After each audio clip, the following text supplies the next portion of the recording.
For years, Officer Frank Davis and Officer Kevin Riley ruled their patrol area like petty lords.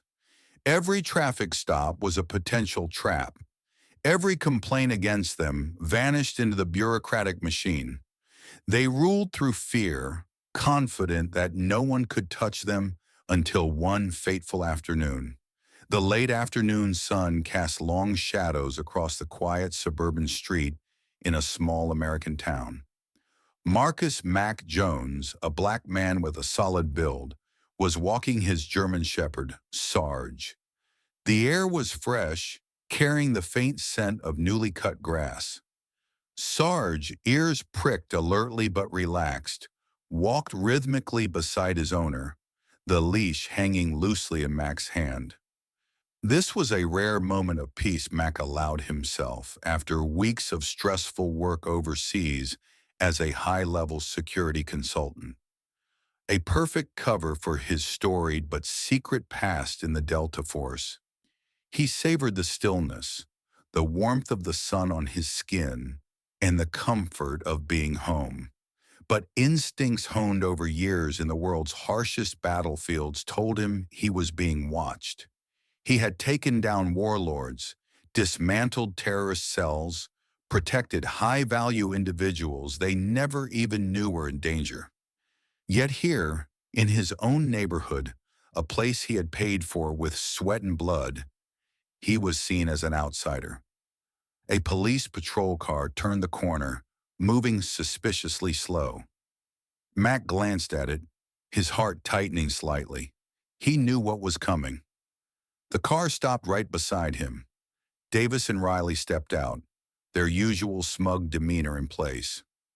"Hey, buddy, where you headed?" Davis asked, his tone condescending. "I'm walking my dog," Mac replied calmly, his hand still holding Sarge's leash. "I live down the street." "Oh, is that right?" Riley sneered, glancing at Sarge. "Nice dog. Looks well trained." "He's very disciplined," Mac responded, keeping his voice even. "We need to see some ID," Davis said bluntly, without a trace of courtesy. It was an order, not a request. Mac knew his rights. He could refuse, could ask why. But he also knew exactly what kind of men he was dealing with. He slowly reached into his jacket pocket, took out his wallet. Sarge let out a low growl, sensing the tension. Davis snatched the wallet, glanced briefly at the driver's license, then handed it back dismissively. "Address checks out," he mumbled, "but I see a stranger wandering around a neighborhood where folks don't seem to recognize him. You know, people around here get nervous when they see someone they don't think belongs." The blatant disrespect made Mac frown, but he kept his expression calm. "I've shown you my ID. I live here. You have no reason to detain me." "Maybe," Riley shrugged exaggeratedly, "but I don't like the way this is going. I think we need to check things out more thoroughly." "I think," Davis interjected, placing his hand on his holstered gun, "you need to turn around. Put your hands on your head." Mac felt the danger closing in. He had survived countless life-or-death situations, and his instincts told him things were about to spiral out of control. "There's no need for that," Mac said, still trying to keep his voice calm. "I'm cooperating." "Turn around," Riley yelled, taking a step forward. Sarge reacted instantly, barking loudly and growling, positioning himself protectively in front of Mac. Both officers immediately drew their weapons. "Control your damn dog," Riley shouted. "Sarge, sit!" Mac's voice rang out with authority. Sarge obeyed instantly, but his eyes remained fixed on the two men threatening his owner. "Not good enough!" Davis yelled, his finger tightening on the trigger. Mac felt the shift in the air, the moment before tragedy struck. He saw the crazed look in Davis's eyes. "Don't!" he yelled, but it was too late. A sharp crack echoed through the quiet afternoon. Sarge cried out in pain and collapsed onto the sidewalk. Blood began to pool from a wound in his chest. "No!" Mac roared, agony and fury erupting inside him.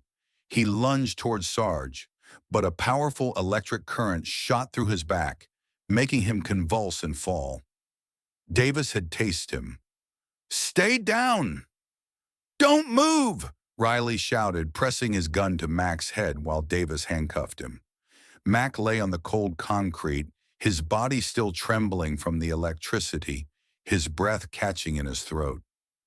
Grief and the rage of loss crashed into his chest like a freight train. Every cell in his body screamed to fight back, to break free, to crush these two bastards. But the iron discipline of a special forces soldier held him back. He knew losing control now meant death. He could only watch as Sarge lay dying, his loyal eyes fading, searching for his owner's face one last time. The gunshot had shattered his world. At the police station, Mac was treated like a criminal.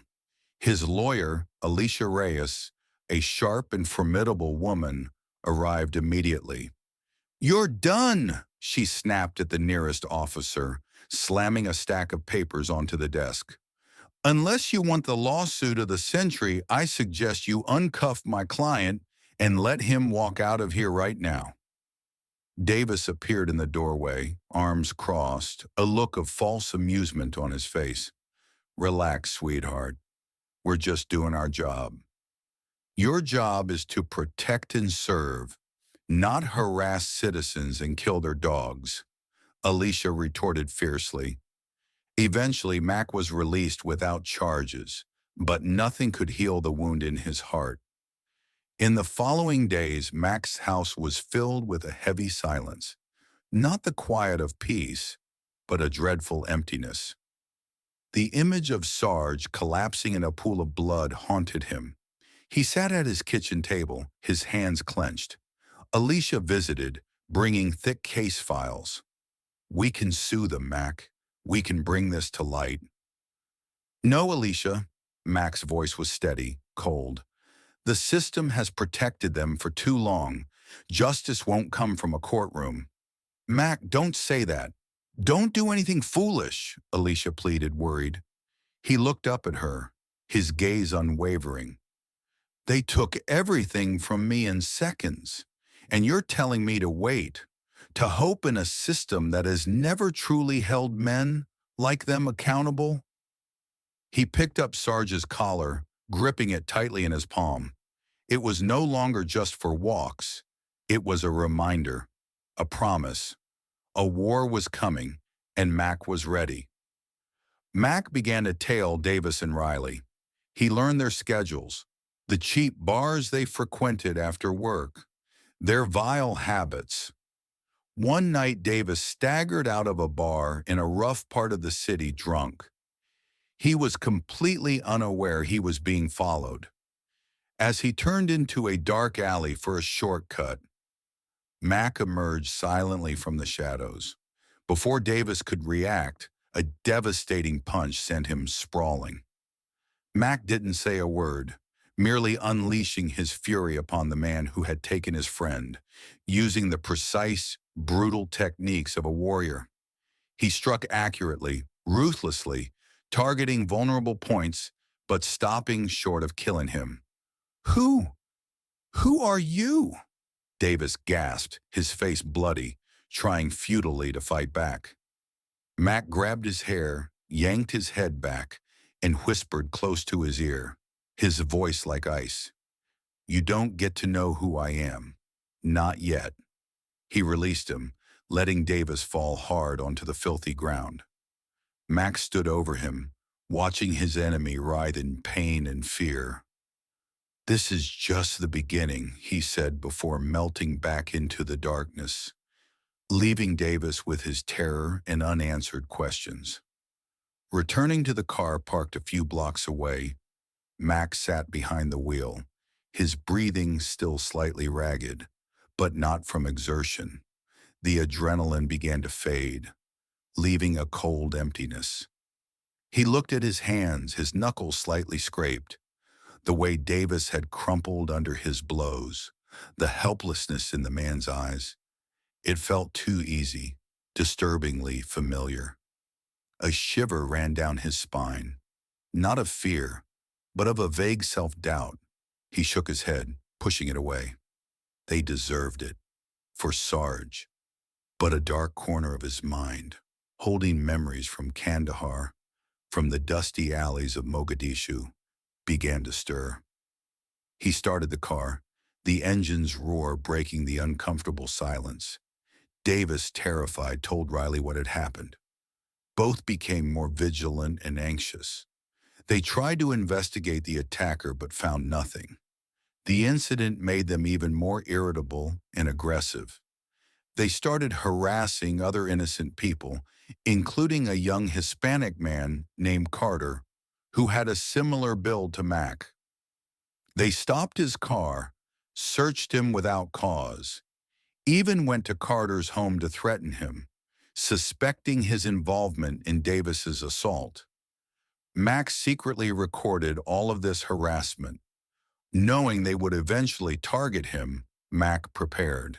He installed miniature cameras around his house.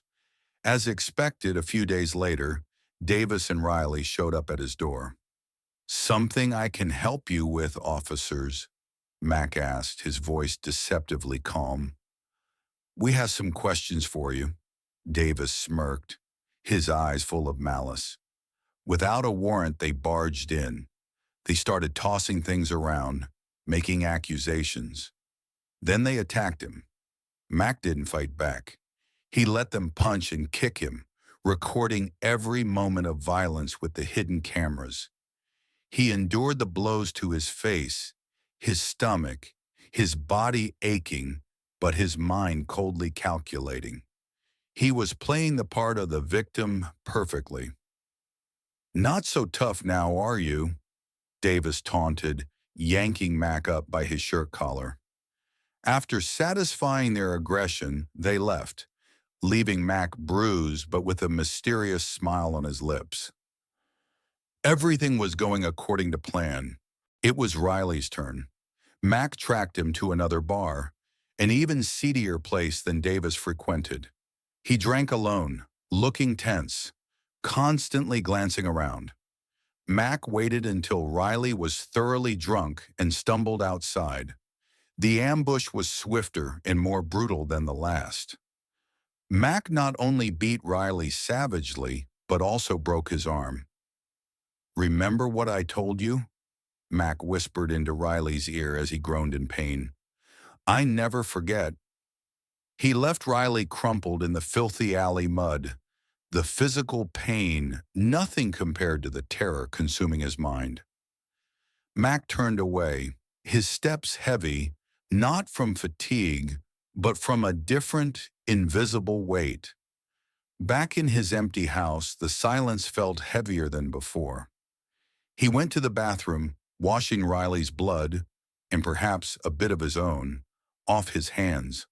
Looking in the mirror, he saw his eyes, cold, focused, efficient. They were the eyes of a Delta Force operator on a mission. But what was this mission? Justice or merely revenge? He sat down in an armchair in the dark living room, a glass of whiskey untouched in his hand. The sharp crack of Riley's bone echoed in his mind, mingling with the sounds of gunfire and screams from past operations he tried to bury. He remembered an interrogation in Iraq, the way he had broken a suspect's will with silence and an icy stare. He remembered the emptiness after completing a high-value target assassination, a twisted satisfaction at a job done, but accompanied by the bitter taste of taking a life, even in enemies. "What am I doing?" The question resonated in his head, persistent. "I've used violence to answer violence. I've inflicted fear on them, just like they did to me, to Sarge." He clenched the whiskey glass. What was the difference? Motive. He acted because of Sarge, because of the profound injustice. But the methods? Was he walking a path that turned him into the very thing he hated? Images of Davis and Riley writhing in pain flickered, then superimposed onto the image of Sarge collapsing in his own blood. Anger surged again, drowning out the self-doubt. No, I'm not like them. They acted out of arrogance and prejudice. I act out of loss for the justice the system denied. But the conflict remained. Ghosts from his Delta Force past whispered in his ear, reminders of the cost of violence, the thin line between hero and monster, how war could erode the soul, turning soldiers into machines of obedience and destruction. He had left that battlefield, trying to reclaim a normal life. Yet now he had created a new battlefield right here at home, with rules he set himself. He closed his eyes, Sarge's image appearing clearly. Loyal, warm, innocent. For you, Sarge, he told himself again, trying to find conviction in his resolve. But he knew, regardless of the outcome, regardless of the price Davis and Riley paid, a part of him had been irrevocably changed by these acts of vengeance. He stood up, the turmoil temporarily subsiding, replaced by a cold focus on the next step of his plan. This personal war wasn't over yet. The next day, the videos of Davis and Riley assaulting Mac in his own home, along with recordings of their harassment of citizens and concealed reports of their past abuses, were leaked simultaneously to the media. Alicia had done her job well. A media firestorm erupted. Public outrage was immense. The police department was forced to act. Davis and Riley were immediately suspended. Mac allowed the police to arrest him at his home. He offered no resistance, even seemed cooperative. He knew he held all the cards. In the interrogation room, facing a senior detective named Holt, Mac remained calm. Holt tried to pressure him, but Mac just shrugged. When Holt presented the evidence against Davis and Riley, the videos, testimonies from other victims, he realized he was dealing with someone entirely different, someone who had calculated every move. The case went to trial. Davis and Riley were indicted on multiple charges, including assault, illegal entry, abuse of power, and perjury. The trial captured national attention. Activists, community members, and the media packed the courtroom. Mac, as the key witness, recounted this entire incident coherently, clearly, and convincingly. He detailed the initial confrontation, the officer's arrogance, Sarge's senseless killing, and the assault in his own home. His testimony, combined with the irrefutable video evidence, completely overwhelmed the defense attorneys. The defense's attempts to portray Mac as the aggressor, as a threat, crumbled against his calm demeanor, precision, and the hard evidence presented by Mac and Alicia. When the prosecutor recalled Davis and Riley to the stand for cross-examination, they fell apart. Their clumsy lies and contradictory statements exposed them completely. Silence enveloped the courtroom as the jury returned with the verdict. One by one, the charges were read. Guilty. Davis's face drained of all color. Riley gripped the table, his knuckles white.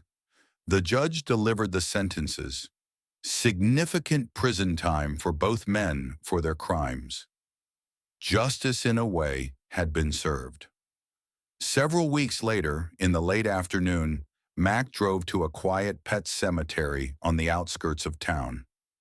He stopped before a small, simple, yet dignified headstone engraved with the words, Sarge, loyal to the end. He crouched beside the grave, his fingers brushing lightly over the cool stone.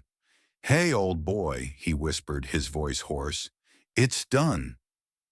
A gentle breeze rustled the grass.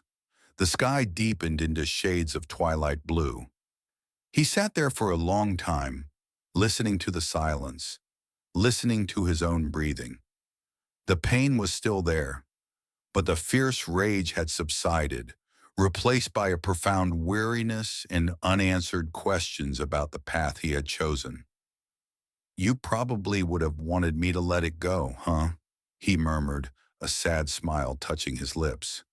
"But I did what had to be done, whatever that means."